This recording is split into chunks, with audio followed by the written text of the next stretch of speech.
जी वाहिगुरु जी का खालसा वाहिगुरु जी की फतेह। राग गूजरी महला चौथा। पहला इस शब्द नूं ही असी समझ लईए। बहुती बार पाठ करदे कई इनू गुजरी ही पढ़ जाते हैं, हालांकि ये गूजरी राग है, गुजरी नहीं है। पर जे ध्यान दे नाल अखर वेखांगे, गुरु ग्रंथ साहिब महाराज जी दे विच ये पंजवां राग है और उस राग दे विच भी ये शब्द जिहड़ा है ये गुरु रामदास साहिब सच्चे पातशाह जी ने दर्ज किया है कुछ क फर्क दे नाल। शब्द की विचार दे विचों असी एक चीज़ समझण की कोशिश करनी है। बेनती दे रूप दे विच ये शब्द है, अरदास दे रूप दे विच ये शब्द है। जिथे असी इस चीज़ की बेनती करते हाँ भी साडे परिवार च सुख रवे, सानू तंदुरुस्ती रवे, साडे कारोबार दे विच चढ़दी कला रवे, ये लगभग असी सारे ये चीज़ां मंगते पे हैं। पर गुरु साहब ये तो एक अगे की बेनती भी करते हैं, ये तो एक अगे की बेनती करने की भी सानू जाच सिखा रहे हैं भी ये तो अगे भी कोई बेनती है। और वो बेनती जिहड़ी है वो ये है जिहदे नाल साडी जिंदगी दे विच चानण हो जाए, जिहदे नाल सानू वाਕਿਆ ही ये लगे भी असी जिंदगी जी रहे हाँ तो इस जिंदगी नू जीण दा आनंद आ रहा है। असी कल भी लगभग इस पासे की गल की है। गुरु साहब कहते ने कि मैं अकाल पुरख वाहिगुरू दे नाम नू आखदा हाँ तो मैं जिउंदा हाँ, मैं नहीं आखदा तो मैं मर जांदा हाँ। आखां जीवां विसरै मर जाऊँ। तो फिर उसे चीज़ नू गुरु रामदास साहब महाराज अगे कहते ने भी जे उस वाहिगुरू दे नाम नू ही आखना जीवन है तो वो नाम मिले किहदे कोलों? वो मिले गुरु दे कोलों। तो इस करके ये बेनती वेखो, बेनती गुरु नू कीती गई है। आपां रहाओ वाली पंक्ति तो इनू समझण की कोशिश करांगे। मेरे मीत गुरदेव मोको राम नाम परगास। पहली गल तो ये है कि गुरु नू मित्र बना के गल कही जा रही है। मैं बहुत बार इस गल की बेनती करता हुन्ना कि वेखो जिहड़ा हुंदा ना साडा मित्र, उहनूं असी सारियां ही गल्लां दस दिंदे हां। बहुत गल्लां हुंदियां ने असी माँ प्यो नूं नहीं दसदे, असी पत्नी नूं नहीं दसदे, असी पति नूं नहीं दसदे। जिन्ना मर्जी कोई पासा हो जाए, बड़े विरलियां थावां होणगियां जिथे सारा कुछ दसिया जांदा होवेगा, नहीं तो एक अद्धी गल तो बंदे दी अपने कोल ही है। उहदे मित्रां नूं पता है पर उहदे घर वालियां नूं नहीं पता, उहदे दोस्तां नूं पता है पर उहदे घर वालियां नूं बिल्कुल नहीं पता इस चीज़ के बारे। इहदा मतलब है जदों वो गल अपने मित्र नूं दसदा है ना तो उन्होंने पता है भी एक तो ये मेरी गल सुनेगा तो दूसरा ये है भी मेरी गल सुन के तो ये मेरा बुरा नहीं कदी सोचेगा जब मैनू डरावेगा नहीं। जिस तरीके दे नाल वो माँ प्यो तो डरदा है ना, वो अपने मित्र तो नहीं डरदा। दसनी तो उन्हें किसी न किसी नूं है ही, पर अपने मित्र नूं दस दिंदा है। और ये इस करके ये चीज़ां जरूरी ने।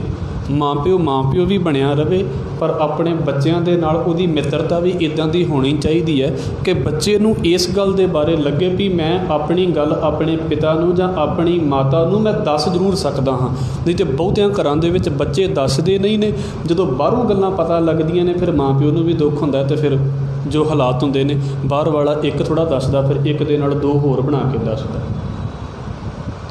ये प्रॉब्लम है कि माँ प्यो जिहड़े सी वो बच्चों के नाल चंगी तरह बैठ के गल नहीं कर सके। जिथे करन लग पे उत्थे बच्चे होर माँ बाप बन गए। ਕਈਆਂ 'ਤੇ ਇਹ ਵੀ ਨੁਕਸਾਨ ਹੋ ਗਿਆ ਵੀ ਤੁਸੀਂ ਸਾਡੇ ਨਾਲ ਸਾਰੀ ਗੱਲ ਕਰੋ। ਉਹਨਾਂ ਨੇ ਸਾਰੀਆਂ ਗੱਲਾਂ ਕਰਨੀਆਂ ਸ਼ੁਰੂ ਕਰ ਦਿੱਤੀਆਂ। ਹੌਲੀ ਹੌਲੀ ਵਿਚਾਰੇ ਮਾਂ ਪਿਓ ਵੀ ਤਰਸਦੇ ਪਏ ਨੇ ਵੀ ਕਿਹੜੀ ਕਾਹਦੇ ਲਈ ਇਹਨਾਂ ਦੇ ਨਾਲ ਗੱਲਾਂ ਕਰ ਲਈਆਂ। ਉਹਨਾਂ ਨੇ ਉਸ ਚੀਜ਼ ਦਾ ਵੀ ਗਲਤ ਫਾਇਦਾ ਉਠਾ ਲਿਆ।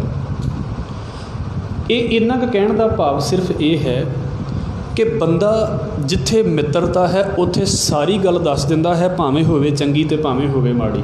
ਮਿੱਤਰਾਂ ਨੂੰ, ਦੋਸਤਾਂ ਨੂੰ ਹਰ ਗੱਲ ਦਾ ਪਤਾ ਹੈ। ਹੁਣ ਇੱਥੇ ਗੁਰੂ ਨੂੰ ਮਿੱਤਰ ਕਿਹਾ ਜਾ ਰਿਹਾ ਹੈ।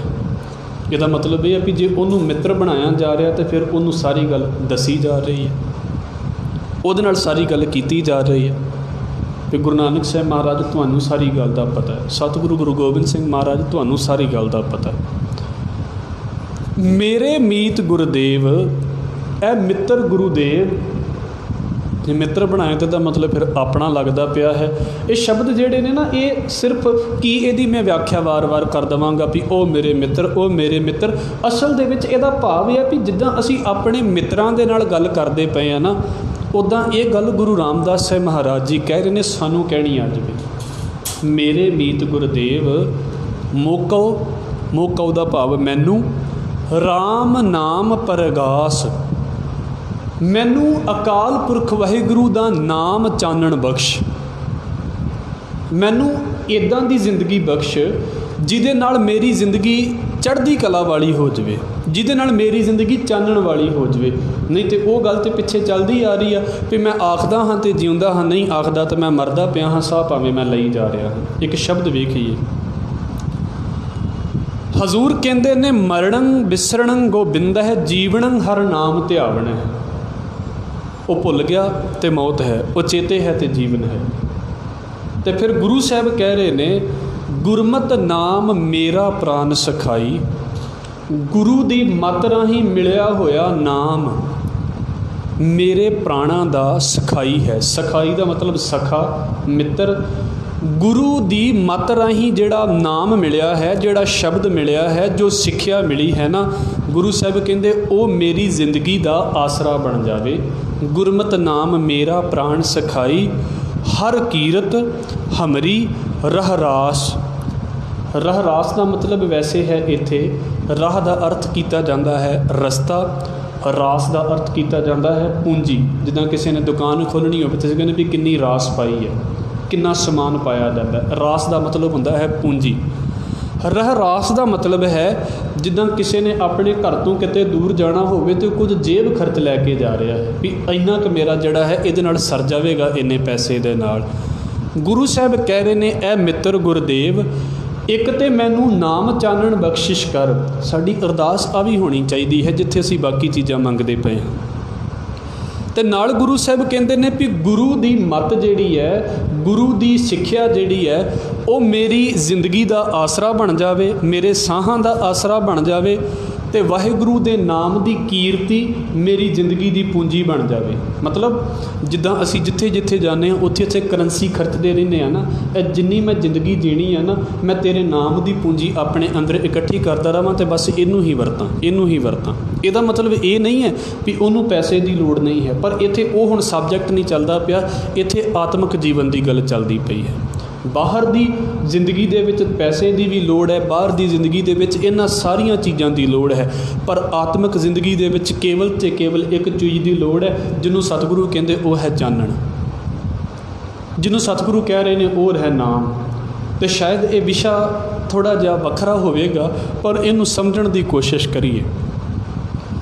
ਗੁਰਬਾਣੀ ਸਾਡੇ ਸਾਹਮਣੇ ਹੈ, ਪਰ ਇਹਦੇ ਵਿੱਚ ਇੱਕ ਚੀਜ਼ ਬੜੇ ਕਮਾਲ ਦੀ ਹੈ।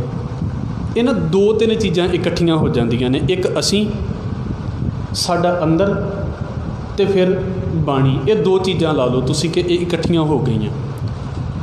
ਅਸੀਂ ਸਾਰਿਆਂ ਨੇ ਇਸ ਗੱਲ ਨੂੰ ਪੜ੍ਹਿਆ ਵੀ ਰੱਬ ਸਾਡੇ ਅੰਦਰ ਹੈ, ਰੱਬ ਸਾਰੀਆਂ ਥਾਵਾਂ ਦੇ ਉੱਤੇ ਵੱਸਦਾ ਹੈ। ਕਿੰਨੀ ਵਾਰ ਸੁਣਿਆ ਹੈ, ਮੈਂ ਕਈ ਵਾਰ ਸੁਣਾਇਆ, ਤੁਸੀਂ ਕਈ ਵਾਰ ਸੁਣਿਆ। ਦੂਜੀ ਦੁਨੀਆ, ਹਰ ਇੱਕ ਬੰਦਾ ਤਾਂ ਹਿੰਦੁਸਤਾਨ ਦੇ ਵਿੱਚ ਇਹ ਗੱਲ ਬੋਲ ਹੀ ਦਿੰਦਾ ਵੀ ਲੈ ਜੀ ਰੱਬ ਤੇ ਸਾਰਿਆਂ ਦੇ ਅੰਦਰ ਵੱਸਦਾ ਪਿਆ। ਕਿੱਡੇ ਕਮਾਲ ਦੀ ਗੱਲ ਹੈ ਵੀ ਅੰਦਰ ਵੱਸਦਾ ਪਿਆ ਅਤੇ ਉਹਦੇ ਬਾਰੇ ਸਮਝ ਕਿੰਨੀ ਕੁ ਹੈ ਸਾਨੂੰ? ਬਿਲਕੁਲ ਸਮਝ ਨਹੀਂ ਹੈ, ਬਿਲਕੁਲ ਨਹੀਂ ਹੈ। ਐਵੇਂ ਮੈਂ ਕਿਉਂਕਿ ਮੈਂ ਪਹਿਲਾਂ ਵੀ ਗੱਲ ਬੋਲੀ ਸੀ, ਸੁਣ ਵੱਡਾ ਆਖਿਆ ਸਭ ਕੋਈ। ਅਸੀਂ ਸੁਣ ਸੁਣਾ ਕੇ ਕਹਿ ਦਿੰਦੇ ਹਾਂ ਵੀ ਰੱਬ ਵੱਡਾ ਹੈ, ਸਾਡਾ ਅਨੁਭਵ ਕੁਝ ਨਹੀਂ ਹੈ ਰੱਬ ਦੇ ਬਾਰੇ, ਕੁਝ ਵੀ ਨਹੀਂ ਹੈ। ਸਾਡੇ ਸਾਹਮਣੇ ਗੁਰਬਾਣੀ ਹੈ। ਗੁਰੂ ਕਿਰਪਾ ਕਰੇ ਸਾਡਾ ਬਹੁਤਿਆਂ ਦਾ ਗੁਰਬਾਣੀ ਦੇ ਵਿੱਚੋਂ ਕੁਝ ਅਨੁਭਵ ਨਹੀਂ ਹੈ, ਅਤੇ ਜਿਹੜਾ ਦਿਸਦਾ ਹੀ ਨਹੀਂ ਆ ਉਹਦੇ ਬਾਰੇ ਕੀ ਅਨੁਭਵ ਹੋਵੇਗਾ। ਗੁਰੂ ਨਾਨਕ ਸਾਹਿਬ ਮਹਾਰਾਜ ਕਹਿੰਦੇ ਨੇ, ਕਹਿੰਦੇ ਇਹ ਤਾਂ ਇੱਦਾਂ ਦੀ ਗੱਲ ਹੈ ਕਿ ਕਿਸੇ ਵੇਲੇ ਆਖੀ ਦਾ ਤੇ ਹੈ ਉਹਨੂੰ ਵੀ ਰੱਬ ਰੱਬ ਆਖਦੇ ਪਏ ਆ, ਪਰ ਇੰਝ ਲੱਗਦਾ ਵੀ ਆਖ ਕੇ ਵੀ ਕੁਝ ਨਹੀਂ ਆਖਿਆ ਗਿਆ। ਆਖਣ ਔਖਾ ਨਾਨਕਾ ਆਖ ਨਾ ਜਾਪੈ ਆਖ, ਬੜਾ ਔਖਾ ਹੈ ਉਹਨੂੰ ਆਖਣਾ। ਅਤੇ ਦਾਤਾਰ ਕਹਿੰਦੇ ਸੱਚੇ ਪਾਤਸ਼ਾਹ ਇੱਦਾਂ ਕਿਰਪਾ ਕਰ ਵੀ ਤੇਰਾ ਜਿਹੜਾ ਨਾਮ ਹੈ ਨਾ ਮੇਰੀ ਜ਼ਿੰਦਗੀ ਦੀ ਪੂੰਜੀ ਬਣ ਜਾਵੇ, ਮਤਲਬ ਮੇਰੇ ਆਤਮਿਕ ਜੀਵਨ ਦੇ ਲਈ ਤੇਰੇ ਨਾਮ ਦੀ ਦਾਤ ਮਿਲ ਜਾਵੇ। ਹੁਣ ਇੱਥੇ ਦੋ ਚੀਜ਼ਾਂ ਆਉਂਦੀਆਂ ਨੇ, ਫਿਰ ਮੈਂ ਦੁਹਰਾ ਦੇਵਾਂ। ਅਸੀਂ ਕੀ ਕਹਿ ਦਿੱਤਾ, ਰੱਬ ਦਾ ਨਾਮ ਤਾਂ ਸਾਡੇ ਅੰਦਰ ਹੈ, ਰੱਬ ਤਾਂ ਸਾਡੇ ਅੰਦਰ ਹੈ, ਅਤੇ ਬਸ ਸਾਡੇ ਅੰਦਰ ਹੈ ਅਤੇ ਗੱਲ ਮੁੱਕ ਗਈ। ਇਹ ਤਾਂ ਇੱਦਾਂ ਦੀ ਗੱਲ ਹੋ ਗਈ ਨਾ ਵੀ ਪਾਣੀ ਜ਼ਮੀਨ ਦੇ ਅੰਦਰ ਹੈ, ਪਾਣੀ ਜ਼ਮੀਨ ਦੇ ਅੰਦਰ ਅਤੇ ਪਿਆਰ ਰਵੇ ਅੰਦਰ, ਜਦੋਂ ਤੱਕ ਬਾਹਰ ਨਹੀਂ ਕੱਢਾਂਗੇ ਕੋਈ ਫਾਇਦਾ ਨਹੀਂ ਹੈ ਉਹਦਾ। ਅਸਲ ਦੇ ਵਿੱਚ ਜਦੋਂ ਇਹ ਗੱਲ ਕਹੀ ਜਾਂਦੀ ਹੈ ਨਾ ਵੀ ਨਾਮ ਅੰਦਰ ਹੈ, ਨਾਮ ਅੰਦਰ ਹੈ, ਉਹ ਸਿਰਫ ਇੱਕ ਇਹੋ ਜਿਹੀ ਗੱਲ ਹੈ ਜਿਹੜੀ ਕਿਤਾਬ ਦੇ ਵਿੱਚ ਲਿਖੀ ਗਈ ਹੈ ਕਿ ਬਸ ਤੁਸੀਂ ਇਹਨੂੰ ਇੱਦਾਂ ਕਰਨਾ ਇੱਦਾਂ ਕਰਨਾ। ਜਿਹੜੇ ਬੰਦੇ ਦੇ ਕੋਲ ਉਹਦਾ ਪ੍ਰੈਕਟੀਕਲ ਨਹੀਂ ਹੈਗਾ, ਉਹ ਕਵੇ ਨਾ ਕਵੇ ਕੋਈ ਬਹੁਤਾ ਫਰਕ ਨਹੀਂ ਪੈਂਦਾ ਇਹਨਾਂ ਗੱਲਾਂ ਦੇ ਨਾਲ। ਉਹ ਇੱਦਾਂ ਦੀ ਗੱਲ ਹੈ। ਧਾਰਮਿਕ ਜੀਵਨ ਇਸ ਗੱਲ ਦੇ ਉੱਤੇ ਨਹੀਂ ਖੜਿਆ ਹੋਇਆ ਸਮੇਤ ਮੇਰੇ ਵੀ ਮੈਂ ਪੜ੍ਹਦਾ ਕਿੰਨਾ ਕਹਾ, ਧਾਰਮਿਕ ਜੀਵਨ ਇਸ ਗੱਲ 'ਤੇ ਖੜਿਆ ਹੋਇਆ ਮੈਂ ਜੀਂਦਾ ਕਿੰਨਾ ਕਹਾਂ ਇਸ ਗੱਲ ਨੂੰ। ਬਸ ਜਿਹਨੇ ਜਿੰਨਾ ਜੀ ਲਿਆ ਉਹ ਧਾਰਮਿਕ ਹੈ, ਭਾਵੇਂ ਉਹਨੂੰ ਮੈਂ ਕਹਿ ਦੇਵਾਂ ਇੱਕ ਸ਼ਬਦ ਵੀ ਨਹੀਂ ਯਾਦ, ਕੋਈ ਫਰਕ ਨਹੀਂ ਪੈਂਦਾ। ਸਤਿਗੁਰੂ ਫਿਰ ਕਹਿ ਰਹੇ ਨੇ ਸਾਡੇ ਅੰਦਰ ਜਿਹੜੀ ਚੀਜ਼ ਹੈ ਨਾ ਉਹਦੀ ਪਹਿਚਾਣ ਕਰਾਉਣ ਦੇ ਲਈ ਸਾਨੂੰ ਬਾਹਰ ਦੀਆਂ ਚੀਜ਼ਾਂ ਦੀ ਲੋੜ ਪੈਂਦੀ ਹੈ। ਕਦੀ ਇੱਦਾਂ ਹੋਇਆ ਹੋਵੇ ਕਿ ਬਾਹਰੋਂ ਕੋਈ ਬੰਦਾ ਭੱਜਾ ਆਇਆ ਅਤੇ ਉਹਨੇ ਮੇਰੀ ਝੋਲੀ ਦੇ ਵਿੱਚ ਗੁੱਸਾ ਸੁੱਟ ਦਿੱਤਾ, ਕਿਸੇ ਨੇ ਨਹੀਂ ਸੁੱਟਿਆ, ਗੁੱਸਾ ਮੇਰੇ ਅੰਦਰ ਹੀ ਪਿਆ ਸੀ। ਪਰ ਕੀ ਹੋਇਆ, ਉਹਨੇ ਸਿਰਫ ਬਾਹਰੋਂ ਇੱਕ ਗੱਲ ਬੋਲੀ ਹੈ, ਗੁੱਸਾ ਤਾਂ ਮੇਰੇ ਅੰਦਰ ਹੀ ਪਿਆ ਸੀ। ਉਹਦੇ ਇੱਕ ਬੋਲ ਨੇ ਜਿਹੜਾ ਅੰਦਰ ਗੁੱਸਾ ਸੀ ਨਾ ਉਹਨੂੰ ਬਾਹਰ ਕੱਢ ਕੇ ਲੈ ਜਾਂਦਾ ਹੈ। ਇੱਦਾਂ ਹੀ ਵਾਹਿਗੁਰੂ ਦਾ ਨਾਮ ਮਾਲਕ ਦੀ ਦਾਤ ਹੈ ਅਤੇ ਅਸੀਂ ਕਹਿ ਦਿੰਦੇ ਹਾਂ ਵੀ ਸਾਡੇ ਅੰਦਰ ਹੀ ਹੈ, ਪਰ ਉਹਨੂੰ ਪ੍ਰਗਟ ਕਰਨ ਦੇ ਲਈ ਇੱਕ ਚੀਜ਼ ਹੈ, ਉਹ ਹੈ ਗੁਰਬਾਣੀ। ਔਰ ਮੈਂ ਫਿਰ ਕਹਿ ਦੇਵਾਂ ਸਾਡਾ ਚਿੰਤਨ ਬਸ ਇੰਨਾ ਕੀ ਹੈ ਵੀ ਬਸ ਨਿਤਨੇਮ ਕਰ ਲਿਆ ਅਤੇ ਗੱਲ ਖਤਮ, ਸਹਿਜ ਪਾਠ ਕਰ ਲਿਆ ਅਤੇ ਉਹ ਵੀ ਇੱਕ ਰਸਮੀ ਤੌਰ ਦੇ ਉੱਤੇ ਕਰ ਲਿਆ ਅਤੇ ਗੱਲ ਖਤਮ ਹੋ ਗਈ। ਇੱਥੇ ਗੱਲ ਖਤਮ ਨਹੀਂ ਸੀ ਹੋਣੀ ਚਾਹੀਦੀ, ਸਾਡੀ ਸਟੱਡੀ ਹੋਣੀ ਚਾਹੀਦੀ ਸੀ ਗੁਰੂ ਗ੍ਰੰਥ ਸਾਹਿਬ ਮਹਾਰਾਜ ਦੇ ਉੱਤੇ। ਇਹਦੇ ਬਾਰੇ ਜਿੰਨੀ ਵਾਰ ਵੀ ਪਾਠ ਕਰ ਲਿਆ ਜਾਂਦਾ ਸਮਝ ਕੇ ਓਨੀ ਵਾਰ ਹੀ ਥੋੜ੍ਹਾ ਸੀ। ਅਸੀਂ ਇਸੇ ਕਰਕੇ ਨਿਤਨੇਮ ਦੀਆਂ ਬਾਣੀਆਂ ਸ਼ੁਰੂ ਕੀਤੀਆਂ ਨੇ ਵੀ ਅਸੀਂ ਔਖੀਆਂ ਬਾਣੀਆਂ ਦੇ ਵੱਲ 'ਤੇ ਤੁਰ ਪੈਂਦੇ ਹਾਂ। ਸਾਡੀਆਂ ਤਾਂ ਅਜੇ ਆਹ ਬੇਸਿਕ ਜਿਹੜੀਆਂ ਬਾਣੀਆਂ ਨੇ ਜਿਨ੍ਹਾਂ ਨੂੰ ਸਾਨੂੰ ਯਾਦ ਕੀਤਿਆਂ ਨੂੰ ਕਈ ਸਾਲ ਹੋ ਗਏ ਨੇ, ਸਾਨੂੰ ਇਹਨਾਂ ਦੇ ਅਰਥ ਨਹੀਂ ਚੰਗੀ ਤਰ੍ਹਾਂ ਪਤਾ ਲੱਗਦੇ ਅਤੇ ਬਾਅਦ 'ਚ ਅੱਗੇ ਦੀਆਂ ਗੱਲਾਂ ਹੀ ਬੜੀ ਦੂਰ ਦੀਆਂ ਨੇ। ਪਰ ਉਹ ਤਾਂ ਹੈ ਵੀ ਸਾਡਾ ਝੁਕਾਅ ਕਿੰਨਾ ਕੁ ਹੈ ਇਹਨਾਂ ਬਾਣੀਆਂ ਦੇ ਵੱਲ, ਸਾਡਾ ਧਿਆਨ ਕਿੰਨਾ ਕੁ ਹੈ ਇਹਨਾਂ ਬਾਣੀਆਂ ਦੇ ਵੱਲ। ਗੁਰੂ ਸਾਹਿਬ ਦਾ ਇੱਕ ਬਚਨ ਆਪਾਂ ਪੜ੍ਹ ਲਈਏ, ਜੈਤਸਰੀ ਰਾਗ ਦੇ ਵਿੱਚ ਹੈ, ਤੁਹਾਨੂੰ ਸ਼ਾਇਦ ਯਾਦ ਵੀ ਹੋਵੇਗਾ। ਸਤਿਗੁਰੂ ਕਹਿੰਦੇ ਨੇ ਮੇਰੇ ਹੀਅਰੈ ਰਤਨ ਨਾਮ ਹਰ ਬਸਿਆ, ਗੁਰ ਹਾਥ ਧਰਿਓ ਮੇਰੇ ਮਾਥਾ। ਜਨਮ ਜਨਮ ਕੇ ਕਿਲ ਬਿਖ ਦੁਖ ਉਤਰੇ, ਗੁਰ ਨਾਮ ਦਿਓ ਰਿਨ ਲਾਥਾ। ਨੇ ਮੇਰੇ ਹਿਰਦੇ ਦੇ ਵਿੱਚ ਨਾ ਵਾਹਿਗੁਰੂ ਦਾ ਨਾਮ ਵਸ ਗਿਆ ਹੈ, ਤੇ ਅੰਦਰ ਹੀ ਸੀ ਨਾਮ, ਤੇ ਫਿਰ ਵਸਿਆ ਕਿੱਥੇ ਹੈ? ਤੁਸੀਂ ਵੇਖਿਓ, ਇੱਕ ਚੀਜ਼ ਦੀ ਚਿੰਤਾ ਹੋਵੇ ਸਾਨੂੰ, ਸਾਡਾ ਧਿਆਨ ਘਰ ਦੇ ਵੀ ਹਟਾਉਣ ਦੀ ਕੋਸ਼ਿਸ਼ ਕਰਦੇ, ਚੱਲ ਕੋਈ ਨਹੀਂ ਨਾ ਚਿੰਤਾ ਕਰ, ਅਸੀਂ ਕਹਿ ਦਿੰਦੇ ਹਾਂ ਠੀਕ ਹੈ ਨਹੀਂ ਕਰਦਾ। ਸਾਡੇ ਸੋਚਣ ਤੋਂ ਵੀ ਬਾਹਰ ਅਸੀਂ ਚਾਹਿਆ ਵੀ ਨਹੀਂ ਚਿੰਤਾ ਕਰਨੀ, ਚਿੰਤਾ ਫੇਰ ਹੋਣ ਲੱਗ ਪਈ, ਫੇਰ ਆ ਗਈ ਆਪਣੇ ਆਪ। ਅਸੀਂ ਕਿਹਾ ਸੀ ਮੈਂ ਉਹਦੇ ਬਾਰੇ ਨਹੀਂ ਸੋਚਾਂਗਾ, ਦੂਸਰਿਆਂ ਨੇ ਵੀ ਕਿਹਾ ਤੂੰ ਸੋਚਣਾ ਛੱਡ ਦੇ ਇਹਦੇ ਬਾਰੇ, ਆਪਣੇ ਆਪ ਹੀ ਸੋਚ ਆਈ ਜਾ ਰਹੀ। ਇਹਦਾ ਮਤਲਬ ਕੀ ਹੋਇਆ? ਉਹ ਚੀਜ਼ ਵਸ ਗਈ ਹੈ ਅੰਦਰ, ਉਹ ਚੀਜ਼ ਨੇ ਆਪਣਾ ਇੱਕ ਕਬਜ਼ਾ ਕਰ ਲਿਆ ਹੈ। ਮੈਂ ਚਾਹੁੰਦਾ ਹਾਂ ਉਹਦੇ ਵਿੱਚੋਂ ਨਿਕਲਣਾ, ਪਰ ਉਹ ਨਹੀਂ ਨਿਕਲਿਆ ਜਾ ਰਿਹਾ। ਗੁਰੂ ਸਾਹਿਬ ਕਹਿੰਦੇ ਨੇ ਇੱਦਾਂ ਅਸਲ ਦੇ ਵਿੱਚ ਵਾਹਿਗੁਰੂ ਦਾ ਨਾਮ ਵਸਦਾ ਹੈ। ਇਹ ਥੋੜ੍ਹਾ ਹੁੰਦਾ ਜਿਹਨੂੰ ਅਸੀਂ ਕੱਲ੍ਹ ਵੀ ਕਿਹਾ ਸੀ ਸਮੇਤ ਮੇਰੇ ਵੀ ਗੁਰਦੁਆਰਾ ਵੇਖ ਕੇ ਵਾਹਿਗੁਰੂ ਚੇਤੇ ਆ ਗਿਆ, ਠੇਡਾ ਲੱਗ ਗਿਆ ਅਤੇ ਵਾਹਿਗੁਰੂ ਚੇਤੇ ਆ ਗਿਆ, ਕੋਈ ਘਾਟਾ ਪੈ ਗਿਆ ਅਤੇ ਵਾਹਿਗੁਰੂ ਚੇਤੇ ਆ ਗਿਆ, ਅਤੇ ਉੱਦਾਂ ਵਾਹਿਗੁਰੂ ਕੌਣ ਅਤੇ ਮੈਂ ਕੌਣ। ਇੱਦਾਂ ਧਾਰਮਿਕ ਜ਼ਿੰਦਗੀਆਂ ਨਹੀਂ ਜੀਵੀਆਂ ਜਾਂਦੀਆਂ। ਜੇ ਧਾਰਮਿਕ ਹੋਣਾ ਹੈ ਤਾਂ ਜੇ ਨਹੀਂ ਹੋਣਾ ਫਿਰ ਵੇਖੋ 100% ਦੁਨੀਆ ਦੇ ਵਿੱਚੋਂ ਕਿੰਨੇ ਗੁਰੂ ਸਾਹਿਬ ਤੇ ਕਹਿੰਦੇ ਕੋਟਨ ਮੈਂ ਨਾਨਕ ਕਹੂੰ। ਮਤਾ ਕਿਤੇ ਆਪਣੀ ਜ਼ਿੰਦਗੀ ਨੂੰ ਧਾਰਮਿਕ ਬਣਾਉਣ ਲੱਗਿਆਂ ਇਹ ਸੋਚਣਾ ਵੀ ਬਾਕੀ ਧਾਰਮਿਕ ਹੋਣਗੇ ਤੇ ਮੈਂ ਫਿਰ ਧਾਰਮਿਕ ਹੋਵਾਂਗਾ, ਇਹ ਤਾਂ ਇੱਦਾਂ ਦੀ ਗੱਲ ਹੋ ਸਕਦਾ 100 ਜਾਣੇ ਦਾ ਕਿਤੇ ਇਕੱਠਾ ਕੀਤਾ ਹੋਵੇ ਤਾਂ 100 'ਚ ਇੱਕ ਦੇ ਬੰਦੇ ਦੇ ਧਾਰਮਿਕਤਾ ਦੇ ਲੱਛਣ 99 ਦੇ ਵਿੱਚ ਹੋਣ ਹੀ ਨਾ। ਇੱਕ ਪਰਿਵਾਰ ਦੇ ਵਿੱਚ ਸ਼ਾਇਦ ਇੱਕ ਅੱਧਾ ਮੈਂਬਰ ਕਿਤੇ ਇੱਦਾਂ ਦਾ ਹੋਵੇ, ਬਾਕੀ ਨਹੀਂ ਹੋ ਸਕਦੇ। ਦਾਅਵਾ ਨਹੀਂ ਕੀਤਾ ਜਾ ਸਕਦਾ, ਹੋ ਵੀ ਸਕਦੇ ਨੇ ਪਰ ਨਹੀਂ ਵੀ ਹੋ ਸਕਦੇ। ਧਾਰਮਿਕਤਾ ਕਦੀ ਵੀ ਇਸ ਗੱਲ ਨੂੰ ਵੇਖ ਕੇ ਨਹੀਂ ਬਣਾਈ ਜਾਂਦੀ ਵੀ ਉਹ ਕੀ ਕਰਦਾ ਪਿਆ ਹੈ। ਧਾਰਮਿਕਤਾ ਹਮੇਸ਼ਾ ਇਹ ਵੇਖ ਕੇ ਬਣਾਈ ਜਾਂਦੀ ਮੈਂ ਕੀ ਕਰਦਾ ਪਿਆ। ਅਤੇ ਜੇ ਮੈਂ ਇਹ ਕਹਿ ਰਿਹਾ ਨਾ ਇੰਨੀ ਦੁਨੀਆ ਕਰੀ ਜਾਂਦੀ ਹੈ ਅਤੇ ਫਿਰ ਦੁਨੀਆ ਵਾਲੀ ਖੇਡ ਹੀ ਖੇਡਣੀ ਹੈ। ਅਤੇ ਬਾਬਾ ਕਬੀਰ ਪੁੱਛ ਲਓ ਉਹ ਕੀ ਕਹਿੰਦੇ ਨੇ, ਫਿਰ ਜਿਹੇ ਮਾਰਗ ਪੰਡਿਤ ਗਏ ਪਾਛੈ ਪਰੀ ਬਹੀਰ। ਫਿਰ ਅਸੀਂ ਕਿਉਂ ਕਹਿੰਦੇ ਹਾਂ ਵੀ ਸਾਡੇ ਨਾਲ ਉੱਦਾਂ ਦਾ ਨਾ ਹੋਵੇ, ਫਿਰ ਸਾਡੇ ਨਾਲ ਵੀ ਦੁਨੀਆ ਵਾਲਾ ਹੀ ਹੋਵੇਗਾ। ਇਸ ਕਰਕੇ ਇਹਨੂੰ ਸਮਝਣ ਦੀ ਲੋੜ ਹੈ। ਮੇਰਾ ਹੀਅਰੈ ਰਤਨ ਨਾਮ ਹਰ ਬਸਿਆ, ਗੁਰ ਹਾਥ ਧਰਿਓ ਮੇਰਾ ਮਾਥਾ। ਵੱਡਿਆਂ ਦੇ ਪੈਰਾਂ ਨੂੰ ਹੱਥ ਲਾਇਆ ਅਤੇ ਉਹਨਾਂ ਨੇ ਸਿਰ ਦੇ ਉੱਤੇ ਹੱਥ ਰੱਖਿਆ ਅਤੇ ਨਾਲ ਇੱਕ ਗੱਲ ਬੋਲ ਦਿੱਤੀ। ਉਹ ਜਿੰਨੇ ਜੋਗੇ ਹੈਗੇ ਸੀ ਵਿਚਾਰੇ, ਹੋਰ ਕੀ ਬੋਲ ਸਕਦੇ ਸੀ। ਉਹਨਾਂ ਨੇ ਇਹੋ ਕਿਹਾ ਨਾ ਵੀ ਰੱਬ ਤੇਰੀ ਉਮਰ ਲੰਮੀ ਕਰੇ, ਰੱਬ ਤੈਨੂੰ ਤੰਦਰੁਸਤੀ ਦੇਵੇ। ਇਹਦੇ ਤੋਂ ਵੱਡੇ ਹੋਰ ਕੀ ਕਹਿ ਸਕਦੇ ਨੇ, ਕਿਉਂਕਿ ਉਹਨਾਂ ਦੇ ਕੋਲ ਪਾਵਰ ਹੀ ਇੰਨੀ ਹੈ, ਉਹਨਾਂ ਦੇ ਕੋਲ ਅਰਦਾਸ ਹੀ ਇੰਨੀ ਕੁ ਹੈ ਅਤੇ ਉਹਨਾਂ ਨੂੰ ਸਮਝ ਹੀ ਇੰਨੀ ਕੁ ਹੈ ਕਿ ਹਾਂ ਬਸ ਜ਼ਿੰਦਗੀ ਦਾ ਮਕਸਦ ਇਹ ਹੈ ਕਿ ਤੂੰ ਹੋਰ ਲੰਮੀ ਉਮਰ ਭੋਗੇ। ਉਹਨਾਂ ਲਈ ਜ਼ਿੰਦਗੀ ਦਾ ਮਤਲਬ ਇੰਨਾ ਕੀ ਹੈ। ਪਰ ਸਤਿਗੁਰੂ ਲਈ ਇੱਦਾਂ ਦਾ ਮਕਸਦ ਨਹੀਂ ਹੈ। ਸਤਿਗੁਰੂ ਨੂੰ ਜਿਹੜਾ ਮਿਲਦਾ ਨਾ, ਦਾਤਾਰ ਇੱਦਾਂ ਨਹੀਂ ਕਹਿੰਦੇ ਵੀ ਤੇਰੀ ਉਮਰ ਬੜੀ ਲੰਮੀ ਹੋ ਜਾਵੇ। ਸਤਿਗੁਰੂ ਕਹਿੰਦੇ ਨੇ ਤੈਨੂੰ ਰੱਬ ਚੇਤੇ ਆਵੇ। ਤੁਸੀਂ ਜਨਮ ਸਾਖੀਆਂ ਪੜ੍ਹ ਕੇ ਵੇਖ ਲਓ, ਸਤਿਗੁਰੂ ਗੁਰੂ ਨਾਨਕ ਸਾਹਿਬ ਮਹਾਰਾਜ ਨੂੰ ਜਿਹੜਾ ਮਿਲਦਾ ਤੈਨੂੰ ਕਰਤਾਰ ਚੇਤਾ ਆਵੇ, ਤੈਨੂੰ ਰੱਬ ਚੇਤੇ ਆਵੇ। ਇਹਦੇ ਤੋਂ ਵੱਧ ਕੀ ਮੰਗਿਆ ਜਾ ਸਕਦਾ ਕਿ ਜੇ ਕੋਈ ਬੰਦਾ ਇਸ ਗੱਲ ਦੇ ਬਾਰੇ ਕਹਿ ਰਿਹਾ, ਕਿਉਂਕਿ ਉਹਨੂੰ ਪਤਾ ਹੈ ਕਿ ਰੱਬ ਚੇਤੇ ਆਵੇਗਾ ਅਤੇ ਇਹਦੀ ਜ਼ਿੰਦਗੀ ਚੰਗੀ ਬਣੇਗੀ। ਇਹਦੇ ਲਈ ਮੈਂ ਲੰਮੀ ਉਮਰ ਕਹੀ ਜਾਵਾਂ ਤੇਰੀ ਉਮਰ ਬੜੀ ਲੰਮੀ ਹੋਵੇ, ਅਤੇ ਉਮਰ ਤਾਂ ਸੱਪ ਦੀ ਵੀ ਬੜੀ ਲੰਮੀ ਹੈ, ਉਮਰ ਤਾਂ ਕੱਛੂ ਕੰਮੇ ਦੀ ਵੀ ਬੜੀ ਲੰਮੀ ਹੈ। ਵੀ ਉੱਦਾਂ ਦੀ ਜ਼ਿੰਦਗੀ ਨੂੰ ਚਾਹੁੰਦਾ ਹੈ ਇਹ ਨਹੀਂ। ਇਸ ਕਰਕੇ ਉਹ ਨਹੀਂ ਕਹਿੰਦੇ ਵੀ ਤੇਰੀ ਉਮਰ ਲੰਮੀ ਹੋਵੇ, ਉਹ ਕਹਿੰਦੇ ਨੇ ਤੈਨੂੰ ਰੱਬ ਚੇਤੇ ਆਵੇ। ਇਸ ਕਰਕੇ ਅਸੀਸਾਂ ਦਾ ਵੀ ਥੋੜ੍ਹਾ ਜਿਹਾ ਖਿਆਲ ਰੱਖਣਾ ਚਾਹੀਦਾ ਵੀ ਅਸੀਂ ਕੀ ਦੇ ਰਹੇ ਹਾਂ ਅਸੀਸ ਕਿਸੇ ਨੂੰ। ਸਤਿਗੁਰੂ ਕਹਿ ਰਹੇ ਨੇ ਮੇਰਾ ਹੀਅਰੈ ਰਤਨ ਨਾਮ ਹਰ ਬਸਿਆ, ਗੁਰ ਹਾਥ ਧਰਿਓ ਮੇਰਾ ਮਾਥਾ। ਉਹਨੇ ਮੇਰੇ ਮੱਥੇ ਦੇ ਉੱਤੇ ਹੱਥ ਰੱਖਿਆ, ਉਹਨੇ ਮੇਰੇ ਸਿਰ ਦੇ ਉੱਤੇ ਹੱਥ ਰੱਖਿਆ ਅਤੇ ਕੀ ਹੋਇਆ, ਵਾਹਿਗੁਰੂ ਦਾ ਨਾਮ ਮੇਰੇ ਦਿਲ 'ਚ ਵਸ ਗਿਆ। ਭਲਾ ਇੱਦਾਂ ਦਾ ਕਦੀ ਹੋਇਆ ਹੋਵੇ ਜ਼ਿੰਦਗੀ ਦੇ ਵਿੱਚ ਵੀ ਕਿਸੇ ਬੰਦੇ ਨੇ ਸਿਰ ਦੇ ਉੱਤੇ ਹੱਥ ਰੱਖਿਆ ਹੋਵੇ ਅਤੇ ਇੱਕ ਵਾਰ ਸੋਚਣ 'ਤੇ ਮਜਬੂਰ ਹੋ ਗਿਆ ਵੀ ਨਹੀਂ ਜ਼ਿੰਦਗੀ ਬਦਲ ਲੈਣੀ ਚਾਹੀਦੀ ਹੈ। ਮੈਂ ਕੱਲ੍ਹ ਬੇਨਤੀ ਕੀਤੀ ਸੀ, ਸ਼ਬਦ ਮੈਂ ਦੁਹਰਾ ਰਿਹਾ ਹਾਂ। ਅਸਲ ਦੇ ਵਿੱਚ ਨਾ ਇਹੀ ਫਰਕ ਹੁੰਦਾ ਹੈ ਗੁਰੂ ਦੇ ਬੋਲ ਦੇ ਵਿੱਚ ਅਤੇ ਆਮ ਜਿਹੇ ਬੋਲ ਦੇ ਵਿੱਚ। ਇਹਨਾਂ ਚੀਜ਼ਾਂ ਨੂੰ ਮੇਰੇ ਵਰਗਾ ਪਤਾ ਨਹੀਂ ਕਿੰਨੀ ਵਾਰ ਬੋਲ ਦਿੰਦਾ, ਨਹੀਂ ਅਸਰ ਹੁੰਦਾ। ਇਹਨਾਂ ਚੀਜ਼ਾਂ ਨੂੰ ਇੱਕ ਵਾਰ ਸਾਧੂ ਬੋਲਦਾ ਬਸ, ਬੰਦੇ ਦੀ ਹਿੰਮਤ ਹੀ ਖਤਮ ਕਰਕੇ ਉਹ ਦਿੰਦਾ ਵੀ ਮੈਂ ਕੁਝ ਕਰਨਾ ਹੀ ਨਹੀਂ। ਮੈਂ ਕੱਲ੍ਹ ਗੱਲ ਬੋਲੀ ਸੀ ਵੀ ਸਾਰੇ ਘਰ ਦੇ ਨਾ ਖੱਪ ਜਾਂਦੇ ਨੇ, ਨਸ਼ਾ ਨਾ ਕਰ, ਨਸ਼ਾ ਨਾ ਕਰ, ਛੱਡ ਦੇ। ਆਪ ਵੀ ਛੱਡਣ ਦੀ ਕੋਸ਼ਿਸ਼ ਕਰਦਾ, ਨਹੀਂ ਛੁੱਟਦਾ। ਸਾਧੂ ਸਿਰਫ ਇੱਕ ਵਾਰ ਕਹਿੰਦਾ ਵੀ ਪੁੱਤ ਨਸ਼ਾ ਛੱਡ ਦੇ। ਮਜਾਲ ਹੈ ਕਿਤੇ ਉੱਧਰ ਮੂੰਹ ਵੀ ਕਰ ਜੇ ਦੁਬਾਰਾ। ਇਹ ਹੁੰਦੀ ਹੈ ਬੋਲ ਦੀ ਤਾਕਤ, ਇਹ ਹੁੰਦੀ ਹੈ ਬੋਲ ਦੀ ਤਾਕਤ। ਅਸੀਂ ਖੱਪ ਜਾਂਦੇ ਹਾਂ ਆਪਣੇ ਬੱਚਿਆਂ ਨੂੰ ਕਹਿੰਦੇ, ਸਾਰਿਆਂ ਨੂੰ ਬੋਲਦੇ ਬੋਲਦੇ। ਕੌਣ ਆਖੇ ਲੱਗਦਾ? ਕੋਈ ਨਹੀਂ ਆਖੇ ਲੱਗਦਾ, ਕਿਉਂਕਿ ਸਾਡੇ ਆਪਣੇ ਬੋਲ ਇੱਦਾਂ ਦੇ ਨੇ, ਸਾਡੀ ਆਪਣੀਆਂ ਤਾਕਤਾਂ ਇੱਦਾਂ ਦੀਆਂ ਨੇ।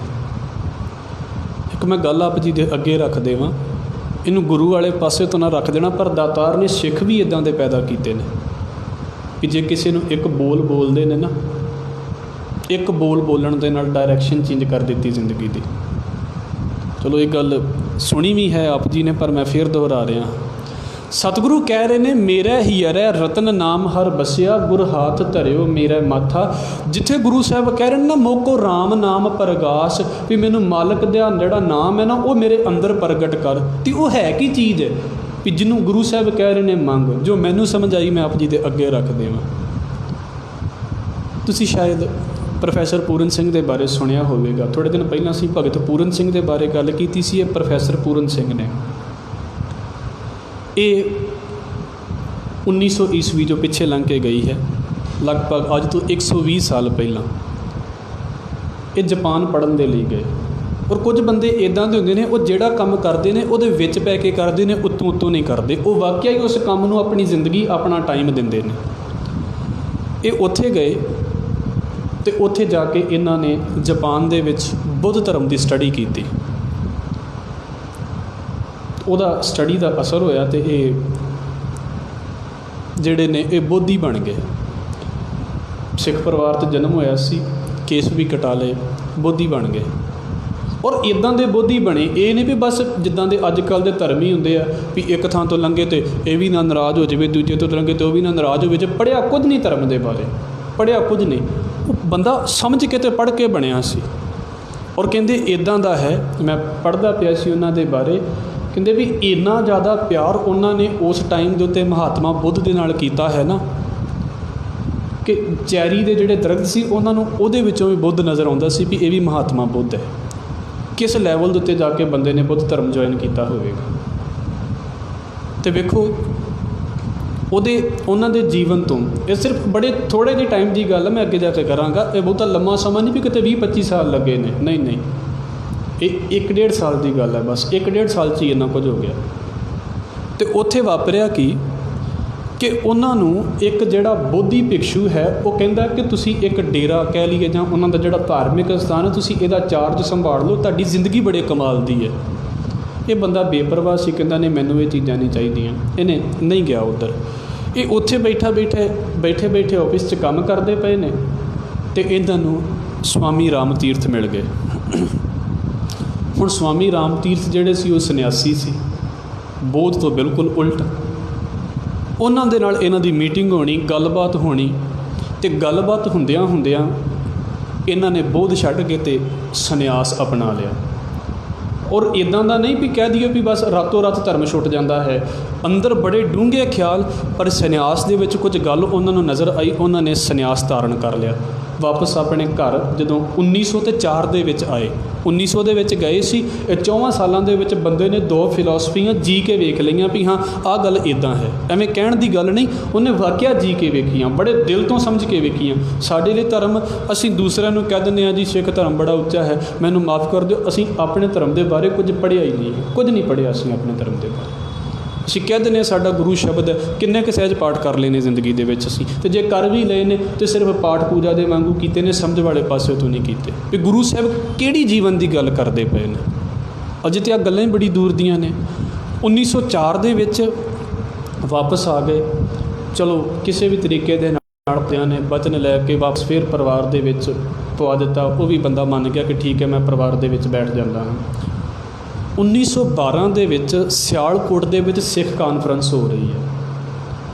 ਇਹ ਉਹ ਬੰਦੇ ਨੇ ਜਿੱਥੇ ਗੁਰੂ ਸਾਹਿਬ ਕਹਿੰਦੇ ਨੇ ਵੀ ਗੁਰੂ ਨੇ ਮੇਰੇ ਮੱਥੇ 'ਤੇ ਹੱਥ ਰੱਖਿਆ ਅਤੇ ਮੇਰੀ ਜ਼ਿੰਦਗੀ ਬਦਲ ਕੇ ਰੱਖ ਦਿੱਤੀ।